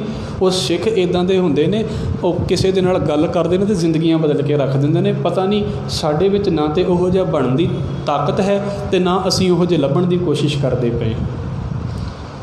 ਅਸੀਂ ਸਿੱਖੀ ਨੂੰ ਬਣਾ ਦਿੱਤਾ ਹੈ ਬਸ ਮੱਥੇ ਟੇਕਣ ਵਾਲੀ ਸਿੱਖੀ, ਵੀ ਬਸ ਮੱਥਾ ਟੇਕ ਲਿਆ ਅਤੇ ਗੱਲ ਖਤਮ। ਸਾਡੀ ਆਪਣੀ ਜ਼ਿੰਦਗੀ 'ਚ ਹਰਮੰਦਰ ਕਿੱਥੇ ਚਲਾ ਗਿਆ ਨਹੀਂ ਨਜ਼ਰ ਆਉਂਦਾ। 1912 ਦੀ ਇਹ ਗੱਲ ਹੈ ਅਤੇ ਉਹ ਬੰਦਾ ਜਿਹਨੇ ਵੇਦਾਂਤ ਵੀ ਚੰਗੀ ਤਰ੍ਹਾਂ ਪੜ੍ਹਿਆ ਹੋਵੇ ਅਤੇ ਜਿਹਨੇ ਚੰਗੀ ਤਰ੍ਹਾਂ ਬੁੱਧ ਮਤ ਵੀ ਸਟੱਡੀ ਕੀਤਾ ਹੋਵੇ, 1912 ਦੇ ਵਿੱਚ ਸਿਆਲਕੋਟ ਸਿੱਖ ਕਾਨਫਰੰਸ ਹੋ ਰਹੀ ਹੈ ਅਤੇ ਉਸ ਕਾਨਫਰੰਸ ਦੇ ਵਿੱਚ ਪ੍ਰੋਫੈਸਰ ਪੂਰਨ ਸਿੰਘ ਪਹੁੰਚ ਗਏ ਨੇ। ਉਸੇ ਕਾਨਫਰੰਸ ਦੇ ਵਿੱਚ ਭਾਈ ਵੀਰ ਸਿੰਘ ਵੀ ਨੇ। ਅਤੇ ਤੁਸੀਂ ਵੇਖਣਾ ਵੀ ਪਹਿਲੀ ਗੱਲ ਤਾਂ ਉਹਨਾਂ ਨੇ ਜਦੋਂ ਸਵੇਰੇ ਉੱਠ ਕੇ ਵੇਖਿਆ ਵੀ ਨਾਮ ਜਪਣ ਵਾਲੇ ਗੁਰਸਿੱਖ ਜਿਹੜੇ ਨੇ ਉਹਨਾਂ ਦਾ ਇਕੱਠ ਹੋਇਆ ਹੈ, ਅੰਮ੍ਰਿਤ ਵੇਲੇ ਉੱਠ ਕੇ ਇਸ਼ਨਾਨ ਕਰਦੇ ਪਏ ਨੇ, ਬਾਣੀ ਪੜ੍ਹਦੇ ਪਏ ਨੇ। ਉਸ ਚੀਜ਼ ਦਾ ਪ੍ਰਭਾਵ ਪਿਆ ਵੀ ਸਿੱਖਾਂ ਦੀ ਕਰੀਮ ਇੱਕ ਥਾਂ 'ਤੇ ਇਕੱਠੀ ਹੋਈ ਹੈ, ਕਰੀਮ ਇੱਕ ਥਾਂ 'ਤੇ ਇਕੱਠੀ ਹੋਈ ਹੈ। ਇੱਥੇ ਕੀ ਹੁੰਦਾ ਹੈ, ਸਮਾਗਮ ਵੱਡਾ ਹੋ ਰਿਹਾ ਹੋਵੇ, ਜਿਹੜੇ ਬਜ਼ੁਰਗ ਨੇ ਉਹ ਗੁਰਦੁਆਰੇ ਬੈਠੇ ਹੁੰਦੇ ਨੇ, ਨਿਆਣਿਆਂ ਨੂੰ ਉੱਦਾਂ ਹੀ ਵਿਹਲ ਨਹੀਂ ਹੁੰਦੀ। ਫਿਰ ਇੱਥੋਂ ਪਤਾ ਲੱਗਦਾ ਵੀ ਕੀ ਇੰਪਰੈਸ਼ਨ ਲੈ ਕੇ ਜਾ ਰਿਹਾ ਕੋਈ ਨਹੀਂ ਇੰਪਰੈਸ਼ਨ ਲੈ ਕੇ ਜਾਂਦਾ। ਫਿਰ ਰਸਮ ਰਹਿ ਜਾਂਦੀ ਹੈ ਸਮਾਗਮ ਸਾਡੇ। ਉਹਨੇ ਵੇਖਿਆ ਵੀ ਸਿੱਖਾਂ ਦੀ ਕਰੀਮ ਇੱਕ ਥਾਂ 'ਤੇ ਇਕੱਠੀ ਹੋਈ ਹੈ ਅਤੇ ਉਸੇ ਕਰੀਮ ਦੇ ਵਿੱਚ ਭਾਈ ਵੀਰ ਸਿੰਘ ਨੂੰ ਸੁਣਨ ਦਾ ਮੌਕਾ ਮਿਲ ਗਿਆ।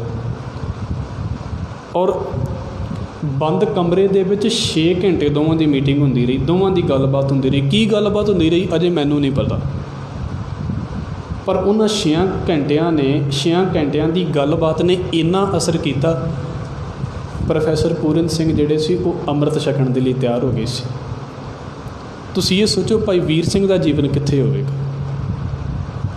ਸਾਨੂੰ ਇਹੋ ਜਿਹੇ ਬੰਦੇ ਲੱਭਦੇ ਹੀ ਨਹੀਂ ਅੱਜ ਕੱਲ੍ਹ, ਲੱਭਦੇ ਵੀ ਨੇ ਅਤੇ ਕਥਾ ਦੇ ਵਿੱਚ ਅੱਧੀਆਂ ਕਥਾ 'ਤੇ ਇਹ ਆ ਵੀ ਜੇ ਬਦਲਾ ਲੈਣਾ ਤਾਂ ਸਾਹਮਣੇ ਆ ਜਾਓ, ਜੇ ਫਲਾਣ ਕਰਨਾ, ਮਤਲਬ ਆਹ ਕਥਾ ਹੋ ਰਹੀਆਂ ਨੇ ਸਾਡੀਆਂ ਟੀਵੀਆਂ ਦੇ ਉੱਤੇ। ਨਾਮ ਦੀ ਤਾਂ ਗੱਲ ਹੀ ਖਤਮ ਕਰਕੇ ਰੱਖ ਦਿੱਤੀ ਗਈ। ਜਿਹੜੇ, ਮੈਨੂੰ ਮਾफ़ ਕਰ ਦਿਓ, ਨਾਮ ਦਾ ਮਤਲਬ ਸਿਰਫ ਜ਼ੁਬਾਨ ਦੇ ਨਾਲ ਬੋਲਣਾ ਵੀ ਨਹੀਂ ਹੈ। ਇਹ ਇੱਕ ਪਾਸਾ ਹੈ। ਜਿਨ੍ਹਾਂ ਨੂੰ ਲੱਗੇ ਨਾ ਕਿ ਬਸ ਬੋਲਿਆ ਅਤੇ ਗੱਲ ਖਤਮ ਹੋ ਗਈ, ਉਹ ਵੀ ਨਹੀਂ ਪਹੁੰਚੇ ਕਿਸੇ ਪਾਸੇ। ਉਹਨਾਂ ਦੇ ਵੀ ਹਾਲ ਇਹੋ ਹੀ ਹੋਏ ਪਏ ਨੇ। ਜ਼ੁਬਾਨ ਤੋਂ ਕਹੀ ਜਾਂਦੇ ਨੇ, ਲੜੀ ਸਾਰਿਆਂ ਦੇ ਨਾਲ ਜਾਂਦੇ ਨੇ। ਕਾਹਦਾ ਨਾਮ ਕਿਆ ਹੋਇਆ? ਨਾਮ ਤੇ ਅਨੁਭਵ ਸੀ, ਟਿਕਾ ਆਉਣਾ ਚਾਹੀਦਾ ਸੀ ਇਸ ਜ਼ਿੰਦਗੀ ਦੇ ਵਿੱਚ।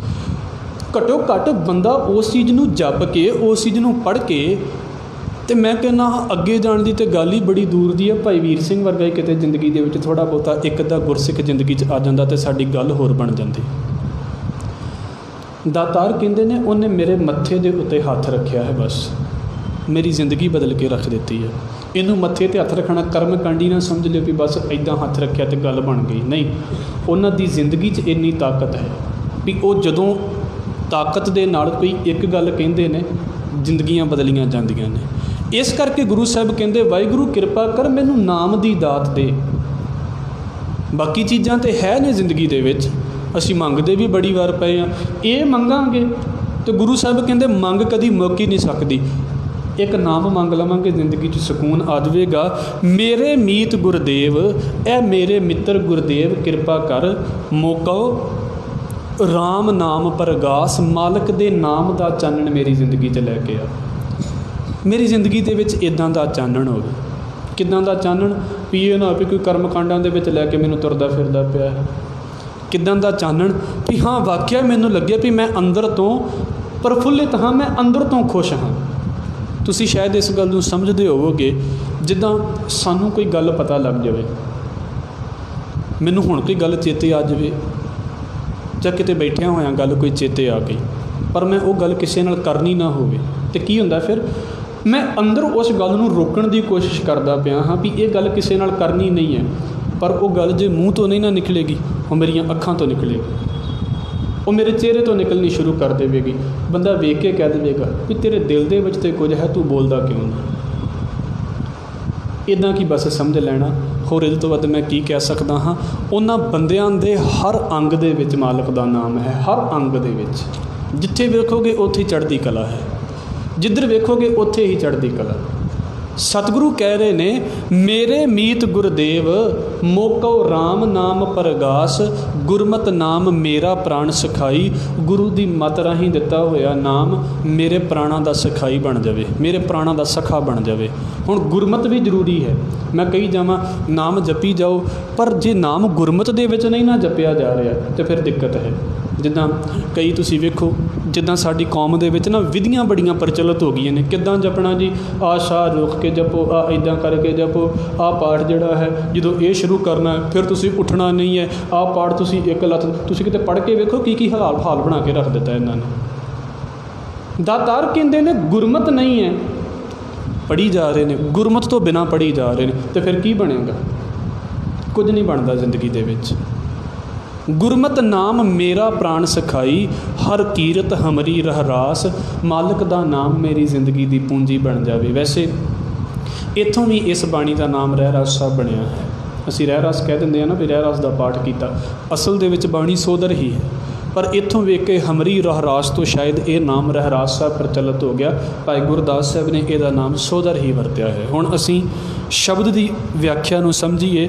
ਹਰ ਕੇ ਜਨ, ਇਹ ਹਰੀ ਦੇ ਜਨ, ਸਤਿਗੁਰ, ਸਤਿਗੁਰੂ, ਸਤਿਪੁਰਖਾ, ਇਹ ਉੱਤਮ ਪੁਰਖ, ਇਹ ਸਾਡੇ ਨਾਲੋਂ ਚੰਗੇ ਗੁਰੂ, ਸਾਡੇ ਨਾਲੋਂ ਉੱਚੇ ਜੀਵਨ ਵਾਲੇ ਗੁਰੂ।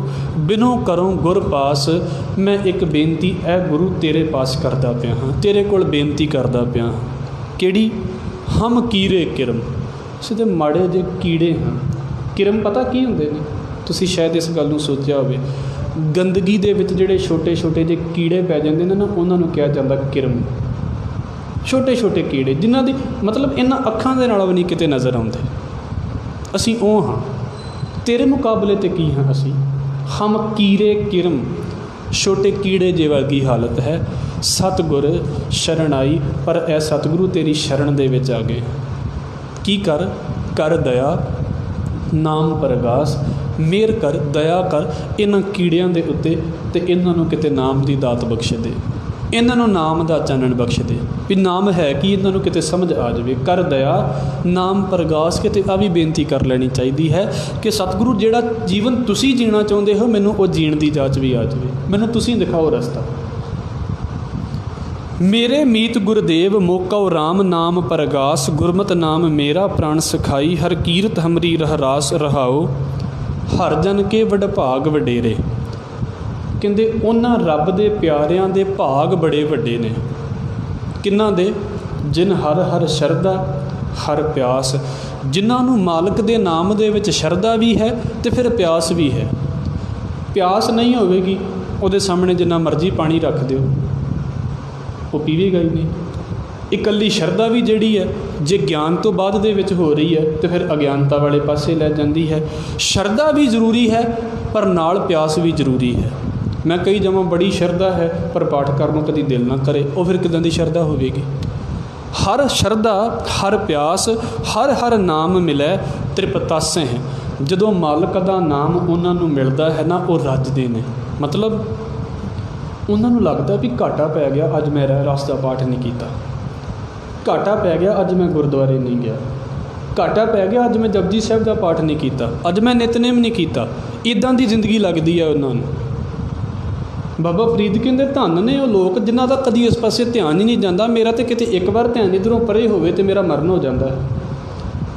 ਮੈਂ ਕਈ ਵਾਰ ਕਹਿੰਦਾ ਹੁੰਦਾ ਨਾ, ਵਾਹਿਗੁਰੂ ਤੰਦਰੁਸਤੀ ਦੇਵੇ ਸਾਰਿਆਂ ਨੂੰ। ਵੇਖੋ ਨਿਤਨੇਮ ਦੀ ਆਦਤ ਬਣਾ ਲਈਏ, ਨਹੀਂ ਤਾਂ ਹਾਲਾਤ ਇਹ ਨੇ, ਅੰਮ੍ਰਿਤ ਛਕਿਆਂ ਵਾਲਿਆਂ ਨੂੰ ਵੀ ਕਈ ਦਿਨ ਹੋ ਜਾਂਦੇ ਨੇ ਨਿਤਨੇਮ ਹੀ ਨਹੀਂ ਕਰਦੇ।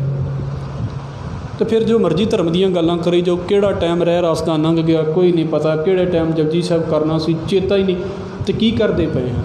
ਸਤਿਗੁਰੂ ਕਹਿੰਦੇ ਰੱਜ ਜਾਂਦੇ ਨੇ ਉਹ ਬੰਦੇ ਜਿਨ੍ਹਾਂ ਦੇ ਅੰਦਰ ਪਿਆਸ ਹੋਵੇ। ਹਰ ਹਰ ਨਾਮ ਮਿਲੈ ਤ੍ਰਿਪਤਾਸੈ ਹੈ, ਮਿਲ ਸੰਗਤ ਗੁਣ ਪ੍ਰਗਾਸ। ਪਰ ਸੰਗਤ ਦੇ ਵਿੱਚ ਮਿਲ ਕੇ ਹੀ ਇਹ ਗੁਣ ਪ੍ਰਾਪਤ ਹੁੰਦੇ ਨੇ, ਇਹ ਸੰਗਤ ਦੇ ਵਿੱਚੋਂ ਹੀ ਜਾਚ ਆਉਂਦੀ ਹੈ। ਮਿਲ ਸੰਗਤ ਗੁਣ ਪ੍ਰਗਾਸ, ਜਿਨ ਹਰ ਹਰ ਹਰ ਰਸ ਨਾਮ ਨਾ ਪਾਇਆ। ਜਿਨ੍ਹਾਂ ਨੂੰ ਇਸ ਜ਼ਿੰਦਗੀ ਦੇ ਵਿੱਚ ਆ ਕੇ ਤੇ ਇਸ ਨਾਮ ਦਾ ਸਵਾਦ ਹੀ ਨਹੀਂ ਮਿਲਿਆ, ਇਸ ਜ਼ਿੰਦਗੀ ਦਾ ਸਵਾਦ ਹੀ ਨਹੀਂ ਮਿਲਿਆ। ਮਤਲਬ ਜੋ ਜ਼ਿੰਦਗੀ ਸਤਿਗੁਰੂ ਕਹਿਣੀ ਚਾਹੁੰਦੇ ਨੇ, ਥੋੜ੍ਹੀ ਬਹੁਤੀ ਵੀ ਉਹਦੇ ਬਾਰੇ ਸਮਝ ਨਹੀਂ ਆਈ, ਤੇ ਗੁਰੂ ਸਾਹਿਬ ਕਹਿੰਦੇ ਨੇ ਤੇ ਭਾਗਹੀਣ ਜਮ ਪਾਸ। ਸਮਝ ਲਓ ਉਹ ਭਾਗਾਂ ਤੋਂ ਹੀਣੇ ਬੰਦੇ ਨੇ। ਅਸੀਂ ਭਾਗਾਂ ਵਾਲਾ ਕਿਹਨੂੰ ਕਹਿੰਦੇ ਹਾਂ? ਜਿਹਦੇ ਘਰ ਦੇ ਅੱਗੇ ਚੀਜ਼ਾਂ ਦੇ ਢੇਰ ਲੱਗੇ ਹੋਣ। ਗੁਰੂ ਸਾਹਿਬ ਕਹਿੰਦੇ ਭਾਗਹੀਣ ਹੈ, ਤੇ ਭਾਗਹੀਣ ਜਮ ਪਾਸ। ਭਾਈ ਗੁਰਦਾਸ ਸਾਹਿਬ ਕਹਿੰਦੇ ਨੇ ਦਰਗਾਹ ਢੋਈ ਨਾ ਲਹੈ ਦੁਬਿਧਾ ਬਦਰਾਹੀ, ਪੀਰ ਮੁਰੀਦਾਂ ਪਿਰਹੜੀ ਪ੍ਰਵਾਨ ਸੋ ਕਾਹੀ। ਚੰਗਾ ਭਲਾ ਵੱਡਾ ਬੰਦਾ ਹੋਵੇ, ਅੰਦਰ ਦੁਬਿਧਾ ਚੱਲਦੀ ਪਈ ਹੈ, ਭਾਈ ਗੁਰਦਾਸ ਸਾਹਿਬ ਕਹਿ ਰਹੇ ਨੇ ਉਹ ਰੱਬ ਦੇ ਘਰ ਦੇ ਵਿੱਚ ਥਾਂ ਨਹੀਂ ਲੈ ਸਕਦਾ। ਇਹਦੇ ਨਾਲ ਤਾਂ ਉਹ ਘਾਹ ਖੋਤਣ ਵਾਲਾ ਕਿਤੇ ਚੰਗਾ ਹੈ, ਜਿਹੜਾ ਗੁਰੂ ਦਰਬਾਰ ਦਾ ਘਾਹ ਚੁਗਦਾ ਪਿਆ ਹੈ। ਇਸ ਕਰਕੇ ਤੇ ਭਾਗਹੀਣ ਜਮ ਪਾਸ। ਜੋ ਸਤਿਗੁਰ ਸ਼ਰਨ ਸੰਗਤ ਨਹੀਂ ਆਏ, ਜਿਹੜੇ ਇਸ ਜ਼ਿੰਦਗੀ ਦੇ ਵਿੱਚ ਜੀਂਦਿਆਂ ਗੁਰੂ ਦੀ ਸਿੱਖਿਆ ਲੈਣ ਦੇ ਲਈ ਸੰਗਤ ਦੇ ਵਿੱਚ ਹੀ ਨਹੀਂ ਆਏ। ਧ੍ਰਿਗ ਜੀਵੇ ਧ੍ਰਿਗ ਜੀਵਾਸ। ਉਹਨਾਂ ਦੇ ਪਿਛਲੇ ਜੀਵੇ ਹੋਏ ਜੀਵਨ ਨੂੰ ਵੀ ਧ੍ਰਿਗ ਹੈ, ਫਿਟਕਾਰ ਹੈ। ਕੀ ਕੀਤਾ ਉਹਨਾਂ ਨੇ ਜ਼ਿੰਦਗੀ ਦੇ ਵਿੱਚ, ਅਤੇ ਜਿਹੜੀ ਆਉਣ ਵਾਲੀ ਜ਼ਿੰਦਗੀ ਹੈ, ਜਿਹੜੀ ਹੁਣ ਜੀ ਰਹੇ ਨੇ, ਉਹਦੇ ਉੱਤੇ ਵੀ ਲਾਨਤ ਹੈ। ਕਾਰਨ ਕੀ ਹੈ? ਨਹੀਂ ਤਾਂ ਹੈਰਾਨੀ ਦੀ ਗੱਲ ਹੈ ਨਾ, ਵੀ ਪਤਾ ਤਾਂ ਇਹ ਹੋਣਾ ਚਾਹੀਦਾ ਸੀ ਵੀ ਮੇਰਾ ਸਮਾਂ ਕਿਹੜਾ ਬਣਦਾ ਪਿਆ ਅਤੇ ਮੈਨੂੰ ਕਰਨਾ ਕੀ ਚਾਹੀਦਾ ਹੈ। ਆਉਣ ਵਾਲੇ ਨੂੰ ਰੋਕੀ ਜਾਂਦੇ ਨੇ, ਬਾਕੀਆਂ ਦੀ ਤਾਂ ਗੱਲ ਹੀ ਬੜੀ ਦੂਰ ਦੀ ਹੈ। ਜੇ ਜ਼ਿੰਦਗੀ ਵਿੱਚ ਆ ਕੇ ਵੀ ਜ਼ਿੰਦਗੀ ਨੂੰ ਸਮਝ ਨਹੀਂ ਸਕੇ, ਗੁਰਮਤਿ ਨਹੀਂ ਜ਼ਿੰਦਗੀ ਦੇ ਵਿੱਚ ਆਈ, ਅਤੇ ਗੁਰੂ ਸਾਹਿਬ ਕਹਿੰਦੇ ਆ ਪ੍ਰੈਜ਼ੈਂਟ ਜਿਹੜਾ ਪਿਛਲਾ ਲੰਘ ਗਿਆ ਇਹ ਦੋਵੇਂ ਬੇਕਾਰ ਕਰਕੇ। ਧ੍ਰਿਗ ਜੀਵੇ ਧ੍ਰਿਗ ਜੀਵਾਸ। ਪਰ ਦੂਸਰੇ ਪਾਸੇ ਜਿਨ ਹਰ ਜਨ, ਜਿਨ੍ਹਾਂ ਰੱਬ ਦੇ ਪਿਆਰਿਆਂ ਨੇ ਸਤਿਗੁਰ ਸੰਗਤ ਪਾਈ, ਸਤਿਗੁਰੂ ਦੀ ਸੰਗਤ ਪਾ ਲਈ ਹੈ, ਭਾਵ ਕਿ ਗੁਰਬਾਣੀ ਨੂੰ ਪੜ੍ਹਨਾ ਸ਼ੁਰੂ ਕਰ ਦਿੱਤਾ ਹੈ, ਗੁਰਬਾਣੀ ਦੇ ਨਾਲ ਸੰਗਤ ਕਰਨੀ ਸ਼ੁਰੂ ਕਰ ਦਿੱਤੀ ਹੈ, ਸੇਵਾ ਕਰਨੀ ਸ਼ੁਰੂ ਕਰ ਦਿੱਤੀ ਹੈ। ਤਿੰਨ ਧੁਰ ਮਸਤਕ ਲਿਖਿਆ ਲਿਖਾਸ। ਸਮਝ ਲਓ ਉਹਨਾਂ ਦੇ ਮੱਥੇ ਦੇ ਉੱਤੇ ਰੱਬ ਦੇ ਵੱਲੋਂ ਲੇਖ ਲਿਖਿਆ ਗਿਆ, ਭਾਵ ਉਹਨਾਂ ਦੇ ਚੰਗੇ ਹੋਣ ਦਾ ਕੰਮ ਸ਼ੁਰੂ ਹੋ ਗਿਆ, ਉਹਨਾਂ ਦੇ ਉੱਚੇ ਹੋਣ ਦਾ ਕੰਮ ਸ਼ੁਰੂ ਹੋ ਗਿਆ। ਤਿੰਨ ਧੁਰ ਮਸਤਕ ਲਿਖਿਆ ਲਿਖਾਸ, ਧੰਨ ਧੰਨ ਸਤ ਸੰਗਤ। ਗੁਰੂ ਰਾਮਦਾਸ ਸਾਹਿਬ ਮਹਾਰਾਜ ਕਹਿੰਦੇ ਧੰਨ ਹੈ ਸੰਗਤ ਕਿਹੜੀ? ਜਿਤ ਹਰ ਰਸ ਪਾਇਆ, ਜਿੱਥੇ ਬੈਠ ਕੇ ਤੇ ਮਾਲਕ ਦੇ ਨਾਮ ਦਾ ਰਸ ਮਿਲਦਾ ਹੈ। ਧੰਨ ਧੰਨ ਸਤ ਸੰਗਤ ਜਿਤ ਹਰ ਰਸ ਪਾਇਆ, ਮਿਲ ਜਨ ਨਾਨਕ ਨਾਮ ਪ੍ਰਗਾਸ਼। ਇਸ ਸੰਗਤ ਨੂੰ ਮਿਲ ਕੇ ਤੇ ਇਹ ਨਾਨਕ ਆਪਣੀ ਜ਼ਿੰਦਗੀ ਦੇ ਵਿੱਚ ਨਾਮ ਜਿਹੜਾ ਹੈ ਨਾ ਉਹ ਪ੍ਰਕਾਸ਼ਿਆ ਜਾਂਦਾ ਹੈ, ਨਾਮ ਦਾ ਚਾਨਣ ਹੁੰਦਾ ਹੈ। ਇਹਦਾ ਮਤਲਬ ਪਤਾ ਕੀ ਹੈ? ਸੰਗਤ ਦਾ ਭਾਵ ਇਹ ਹੈ, ਜਦੋਂ ਅਸੀਂ ਗੁਰਦੁਆਰੇ ਬੈਠਾਂਗੇ, ਵੇਖੋ ਠੀਕ ਹੈ ਅਸੀਂ ਕਥਾ ਕਰਦੇ ਹਾਂ, ਸਾਨੂੰ ਵੀ ਪਤਾ ਹੈ ਇੱਕ ਅੱਧੀ ਗੱਲ ਤੇ ਕੰਨ ਦੇ ਵਿੱਚ ਇੱਦਾਂ ਦੀ ਪੈਂਦੀ ਹੈ ਨਾ ਜੋ ਅਸੀਂ ਨਹੀਂ ਸੋਚੀ ਹੁੰਦੀ। ਮੈਂ ਇਸ ਗੱਲ ਦੇ ਨਾਲ ਪੂਰੀ ਤਰ੍ਹਾਂ ਸਹਿਮਤ ਹਾਂ, ਕਿਉਂਕਿ ਅਸੀਂ ਵੀ ਸੁਣਦੇ ਹਾਂ, ਤੁਸੀਂ ਵੀ ਸੁਣਦੇ ਹੋ। ਪਰ ਇਹ ਗੱਲ ਪੱਕੀ ਹੈ, ਇੱਦਾਂ ਨਹੀਂ ਹੁੰਦਾ ਕਿ ਜੇ 40 ਮਿੰਟ ਕਥਾ ਹੋ ਰਹੀ ਹੈ, 50 ਮਿੰਟ ਕੀਰਤਨ ਹੋ ਰਿਹਾ ਹੈ ਅਤੇ ਸਾਨੂੰ ਸਾਰੇ ਦਾ ਸਾਰਾ ਹੀ ਯਾਦ ਹੋ ਗਿਆ। ਯਾਦ ਇੱਕ ਅੱਧੀ ਗੱਲ ਹੀ ਰਹਿੰਦੀ ਹੈ ਬਸ। ਉਹ ਇੱਕ ਅੱਧੀ ਗੱਲ ਜਦੋਂ 30 ਦਿਨ ਲਗਾਤਾਰ ਸਾਨੂੰ ਸਮਝ ਆਉਂਦੀ ਰਹਿੰਦੀ ਹੈ ਤਾਂ 30 ਦਿਨਾਂ ਦੇ ਵਿੱਚ 30 ਤੇ ਹੋ ਹੀ ਜਾਂਦੀਆਂ ਨੇ, 365 ਦਿਨਾਂ ਦੇ ਵਿੱਚ 365 ਤੇ ਹੋ ਹੀ ਜਾਂਦੀਆਂ ਨੇ, ਅਤੇ 365 ਦੇ ਵਿੱਚੋਂ ਹੋਰ ਨਹੀਂ ਤੇ 30 ਵੀ ਨਹੀਂ ਯਾਦ ਰਹਿਣਗੀਆਂ, ਘੱਟੋ ਘੱਟ ਇੰਨੀਆਂ ਤਾਂ ਯਾਦ ਰਹਿੰਦੀਆਂ ਨੇ। ਅਤੇ ਪਰ ਜੇ ਬੰਦਾ ਆਵੇ ਹੀ ਨਾ, ਉਹਨੂੰ ਕੀ ਯਾਦ ਹੈ? ਹੁਣ ਅੰਗਰੇਜ਼ੀ ਪੜ੍ਹੀ ਹੈ ਤਾਂ ਅੰਗਰੇਜ਼ੀ ਸਾਨੂੰ ਆ ਜਾਂਦੀ ਹੈ, ਪਰ ਕੋਈ ਸਾਡੇ ਸਾਹਮਣੇ ਫਾਰਸੀ ਲੈ ਕੇ ਅਜੇ ਕਿਉਂਕਿ ਪੜ੍ਹੀ ਨਹੀਂ ਤਾਂ ਕੀ ਆਵੇਗਾ। ਇਸ ਕਰਕੇ ਸੰਗਤ ਦੇ ਵਿੱਚ ਆਉਣ ਦਾ ਮਤਲਬ ਇਹ ਹੈ ਵੀ ਕਿਤੇ ਨਾ ਕਿਤੇ ਤਾਂ ਗੱਲ ਕੰਨ ਦੇ ਵਿੱਚ ਪਵੇਗੀ ਨਾ, ਕਿਤੇ ਤਾਂ ਗੁਰਦੁਆਰੇ ਆਵੇ, ਸੰਗਤ ਕਰਨ ਦਾ ਪਤਾ ਤਾਂ ਲੱਗੇਗਾ ਨਾ ਵੀ ਕਿੱਦਾਂ ਬੈਠਣਾ ਹੈ, ਕਿਤੇ ਤੇ ਆਵੇਗਾ ਤੇ ਸੇਵਾ ਕਰਨ ਦਾ ਪਤਾ ਲੱਗੇਗਾ ਨਾ ਵੀ ਸੇਵਾ ਕਿੱਦਾਂ ਕਰਨੀ ਹੈ, ਉਹ ਵੇਖ ਕੇ ਪਤਾ ਲੱਗਦਾ। ਇਸ ਕਰਕੇ ਗੁਰੂ ਸਾਹਿਬ ਕਹਿੰਦੇ ਧੰਨ ਹੈ ਸੰਗਤ ਜਿੱਥੇ ਬੈਠ ਕੇ ਤੇ ਗੁਣ ਪ੍ਰਗਟ ਹੋ ਜਾਂਦੇ ਨੇ ਅੰਦਰ, ਜਿੱਥੇ ਬੈਠ ਕੇ ਸੇਵਾ ਕਰਨ ਦੀ ਜਾਚ ਆ ਜਾਂਦੀ ਹੈ, ਜਿੱਥੇ ਬੈਠ ਕੇ ਬਾਣੀ ਪੜ੍ਹਨ ਦੀ ਜਾਚ ਆ ਜਾਂਦੀ ਹੈ। ਇਹ ਬੇਨਤੀ ਦੇ ਰੂਪ ਦੇ ਵਿੱਚ ਸ਼ਬਦ ਹੈ ਕਿ ਗੁਰੂ ਸਾਹਿਬ ਇੱਕ ਕਿਰਪਾ ਕਰੋ। ਅਸੀਂ ਤੇ ਵੇਖੋ ਉਹੀ ਗੱਲ ਹੈ ਕਿ ਆਪਣੀਆਂ ਚੀਜ਼ਾਂ ਹੀ ਮੰਗਦੇ ਪਏ ਹਾਂ, ਪਰ ਇੱਕ ਕਿਰਪਾ ਕਰੋ ਨਾਮ ਦੀ ਦਾਤ ਦੀ ਉਹ ਸਮਝ ਸਾਡੀ ਜ਼ਿੰਦਗੀ ਦੇ ਵਿੱਚ ਆਵੇ, ਜਿਹਨੂੰ ਤੁਸੀਂ ਕਹਿੰਦੇ ਜੇ ਵੀ ਇਹ ਮੇਰੇ ਮਿੱਤਰ ਗੁਰੂ ਮੈਨੂੰ ਨਾਮ ਦੀ ਦਾਤ ਬਖਸ਼ਿਸ਼ ਕਰ। ਸਾਨੂੰ ਵੀ ਕਿਤੇ ਜ਼ਿੰਦਗੀ ਦੇ ਵਿੱਚ ਉਹ ਦਾਤ ਮਿਲ ਜਾਵੇ ਅਤੇ ਅਸੀਂ ਇਹਨੂੰ ਸਮਝ ਸਕੀਏ ਵੀ ਉਹ ਜ਼ਿੰਦਗੀ ਕਿਵੇਂ ਦੀ ਹੈ, ਅਸੀਂ ਉਸ ਜ਼ਿੰਦਗੀ ਨੂੰ ਜੀ ਸਕੀਏ। ਉਹ ਇਸ ਜ਼ਿੰਦਗੀ ਦੇ ਨਾਲੋਂ ਥੋੜ੍ਹੀ ਜਿਹੀ ਵੱਖਰੀ ਹੈ। ਅਸੀਂ ਇੱਕ ਜੀਵਨ ਦੇ ਵਿੱਚੋਂ ਭਾਈ ਵੀਰ ਸਿੰਘ ਵਰਗੀ ਜ਼ਿੰਦਗੀ ਦੇ ਵਿੱਚੋਂ ਉਹਨੂੰ ਸਮਝਣ ਦੀ ਕੋਸ਼ਿਸ਼ ਕੀਤੀ ਹੈ। ਦਾਤਾਰ ਕਿਰਪਾ ਕਰਨ। ਆਪ ਜੀ ਦੇ ਚਰਨਾਂ ਦੇ ਵਿੱਚ ਮੇਰੇ ਪਾਸੋਂ ਬੋਲਦੇ ਹਾਂ ਹੋਈਆਂ ਭੁੱਲਾਂ ਦੀ ਖਿਮਾ, ਫਤਿਹ ਨਾਲ ਸਾਂਝ ਪਾਓ ਜੀ। ਵਾਹਿਗੁਰੂ ਜੀ ਕਾ ਖਾਲਸਾ, ਵਾਹਿਗੁਰੂ ਜੀ ਕੀ ਫਤਿਹ।